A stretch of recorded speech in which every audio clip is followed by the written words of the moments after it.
up, guys? So this is Ash, and my co-star is over there practicing. So it's shit. So that guy is annoying, but my co-star is over here practicing for their performance task in Filipino subject. So for now, ako muna yung vocal sa inyo. Wala muna siya because like she's too expensive to look at. Like wow, she's so pretty. Like wow. Okay, she's over there. Wait, let me zoom.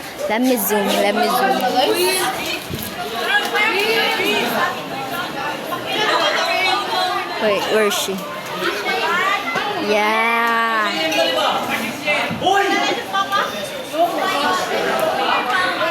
I don't get her. She keeps stopping. So yeah. So it's currently recess time, and we had just finished our math class. Yeah. So wag muna tayo dito kasi nag-chat.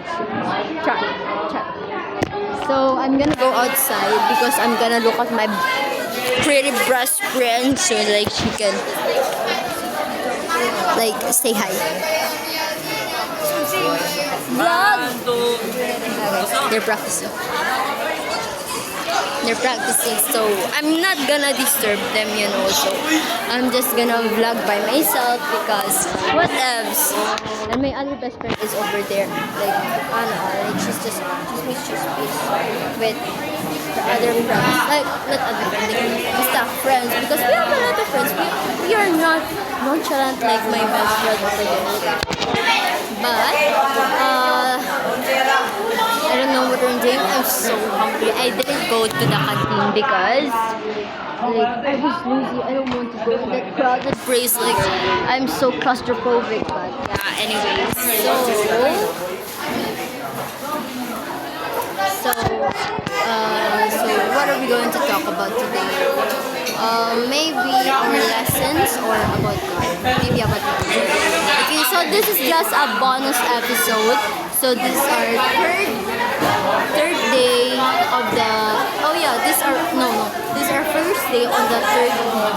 Yeah. So for today's video, ako muna yung magsasalita. Like pero I'm always the one who's talking. But like it's different without Kristen right now. So yeah.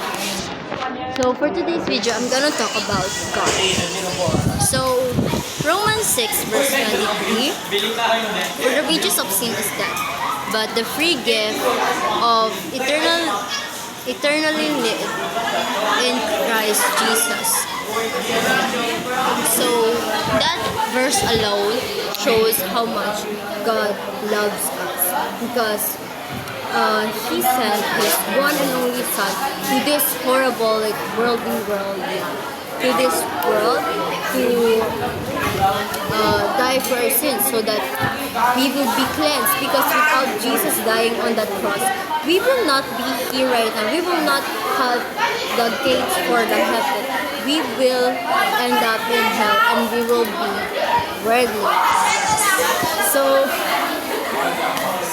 yeah. So we are thankful that He loves us so much. Oh my gosh, it's so mainit. I don't have my towel. Wait, pause.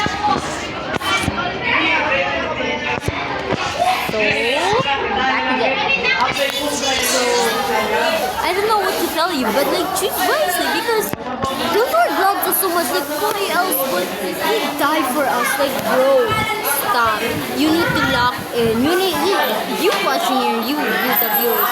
You gotta lock in because hell, you're underestimating hell. Like bro, it's forever. Like do you know how much forever is? Like imagine a billion, trillion, quadrillion years. Like it's not even half of eternal. Like there's no limit. Like it's eternal. Like you will be there forever. And you know what is forever, right? Unless you're dull. Oh, I'm sorry for using that language word, but like you gotta lock in.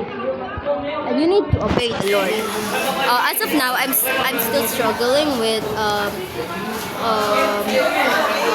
doom scrolling on my phone, but I'm fighting because why? Because The Lord does not deserve all of it. The Lord does not deserve all of it. But like, I'm gonna strive my best to, you know, go. Yeah. So, again. So, I'm gonna stop this video right here. It's getting a little bit boring without Christine here. And I don't wanna disturb my other classmates. And I don't wanna disturb her because this is important. Like, this practice is important.